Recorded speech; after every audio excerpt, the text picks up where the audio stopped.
Hello, and welcome to this virtual walking tour as part of ULI's Environmental, Social, and Governance Symposium.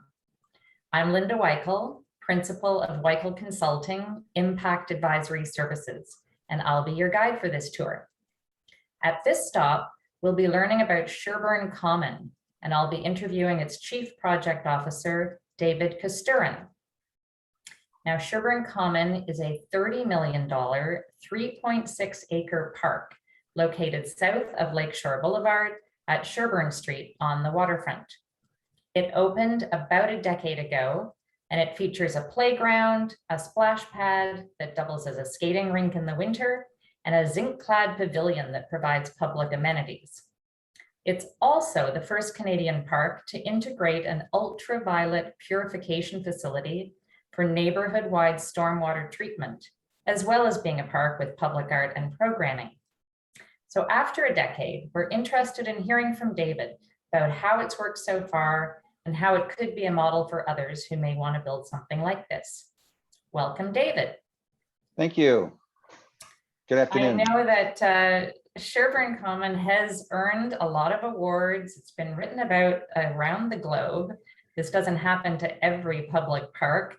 So I wonder if you could share with us what's remarkable about Sherbourne Common and how does it contribute to the environmental and/or social health of the city? Well, I think what's different about and unique about Sherbourne Common is that it's like many of the projects we do, it is intended to solve multiple problems and generate solutions for a variety of issues. So Waterfront Toronto, tries to undertake and deliver as much as we possibly can within the funding we have within the work that we're trying to do. In the case of Sherbourne Common, what that meant was providing, from a cultural perspective and a social perspective, a park that will be able to address the needs of the local community. And in fact, it's beyond, it's more of a regional park. So there, the users come from a wider area than just locally because of some of the things that are in it, like a splash pad, which in the winter is a skating rink. So those are amenities that don't exist everywhere in all neighborhoods. So people will come down to the waterfront to Sherbourne Common for those purposes. Culturally, it also includes public art, the light showers, public art, and environmentally, it also includes a stormwater treatment facility. And it came about when the original design was proposed to our design review panel. They weren't all that impressed with it. So they asked the architect to go back and really to, because it was one of the first parks that we'd done on the waterfront, celebrate water. And that got the designer to thinking about how do we really celebrate water? Well, you incorporate it in all facets of what you're doing. So let's treat the water. Let's reuse lake water. We're at the lake, and in fact, it actually reused lake water and stormwater, not just stormwater. Incorporated into the public art, and then incorporated into the park through channels, through bioremediation, and in doing all of that, we're actually able to solve a number of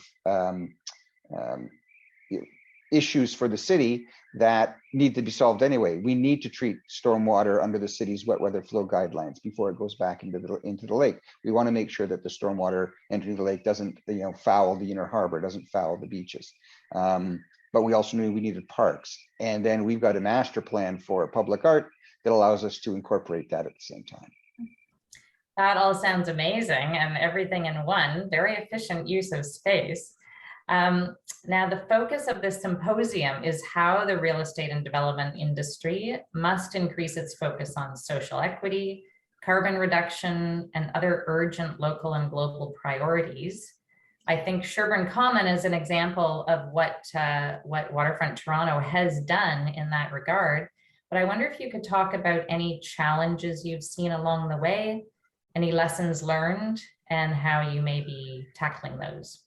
Well, I think we've learned some lessons, and one of them is as it turns out, lake water generates algae. So while we can treat lake water for bacteria, treating lake water to rid it of algae is actually something that would render the lake water, we wouldn't be able to put it back in the lake effectively. And what we're doing is taking lake water, we were taking lake water out of the lake, treating it, and then putting it back in the lake. So we've determined that the algae that comes out of lake, comes with the lake water, is actually something that doesn't work terribly well in public art or in the public park. So that's a lesson we learned. We won't have that issue with the stormwater, but we did have that issue with the lake water. So a lesson learned. We were actually contributing, better water back to the lake than taking out of it, but we found that that actually increased the costs of operating the system. So we've stopped doing that in the last couple of years. It required more cleaning. Beyond that, the lessons learned are we can do this in other places. We are certainly looking at where else we can combine solutions to address environmental, social, and to the extent possible governance issues. Although those generally drive the solutions rather than are part of what the solutions address.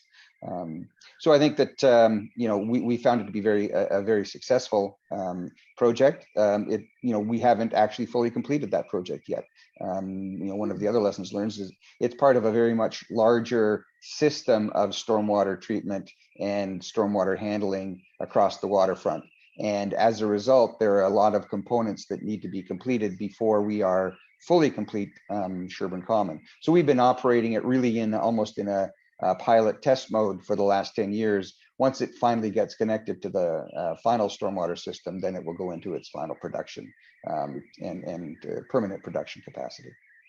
Okay, thank you, David. And would you say it is a model that could be replicated elsewhere? And what would need to be present or work for it to work elsewhere?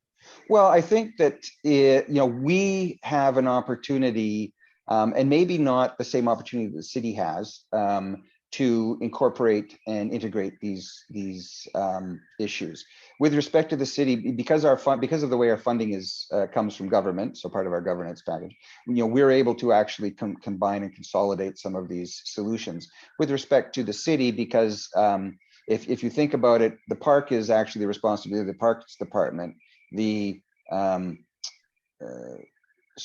stormwater treatment facility is part of Toronto Water's infrastructure. So if they were to do this together, they would both have to budget for it, they would both have to be able to proceed with it, and they would both have to be able to get approvals that they need to go ahead. We are actually able to do that on an integrated basis because of the way we're set up, both with the city and with the province and the federal government. I think it can be or it can be replicated in other places. Certainly, we would like to try. I think that it's a governance issue for other municipalities where their divisions would need to work very closely together to get these projects done. They need to work as really hand in glove and advance the projects kind of on the same timeline. And that is admittedly for the city or any municipality probably a little more difficult than it is for an organization like Waterfront Toronto. Okay, David, thank you. From your broad view and perspective, as we wrap up, I'm wondering, as real estate developers and landowners are building and developing in the years to come, given all of the inequity that has become so present and prominent in our world and more extreme weather, what would you say is the one message you'd like to give the real estate and development industry as we wrap up this walking tour? Well, I think like Waterfront Toronto, they need to really focus on a triple bottom line. It shouldn't simply be about maximizing profits. That's obviously their core business. But if you look at what are the solutions we can come up with environmentally, socially, at the same time that we're actually delivering these projects, at the same time that we're doing, the developers are doing what they do, which is to city build. I think that I think that they are realizing this. I think that developers are much more attuned to these issues than they had been in the past.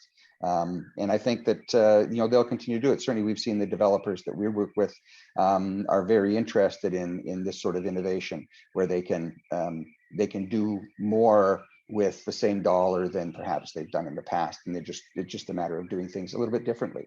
In the past, for example, in Sherbourne Common, the water park or the water features would simply be city water. They may still have all the same water features, but they would be attached to city water. So you're actually paying to use city water, then you're paying to dispose of city water. And so how do you solve that in an elegant kind of innovative way? And I think that developers see that there are ways to do that, and that actually can save them money, not cost them more money. So that's great. Well, on that encouraging note, an invitation to the industry, I'll wrap it up, but thank you very much, David, for joining us today. Thank you, Linda. I appreciate it.